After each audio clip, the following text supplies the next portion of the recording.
Cinema உலகத்தில் நடக்கும் சர்ச்சைகள், கிசுகிசுக்கள் எதுவாக இருந்தாலும் அதை நேராக வெளிச்சத்துக்கு கொண்டு வருபவர் பயில்வான் ரங்கநாதன்.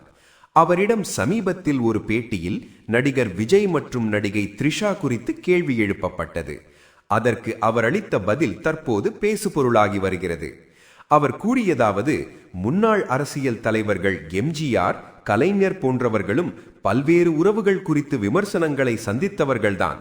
ஆனால் அதனால் அவர்களின் அரசியல் பயணத்தில் எந்த பாதிப்பும் ஏற்படவில்லை. அதேபோல் விஜய் மற்றும் த்ரிஷா குறித்து பேசப்படும் விஷயங்களும் அவரின் அரசியல் பயணத்தை பாதிக்காது என்று பயில்வான் தெரிவித்துள்ளார். மேலும் தற்போது திருமணம் போன்ற விஷயங்கள் நடக்கும் வாய்ப்பு இல்லை என்றும், தேர்தல் முடியும் வரை விஜய் திருமணம் செய்வது சாத்தியமே இல்லை என்றும் அவர் தெரிவித்துள்ளார். இந்த கருத்து தற்போது சமூக வலைதளங்களில் வைரலாகி ரசிகர்களிடையே பல்வேறு விவாதங்களை கிளப்பி வருகிறது.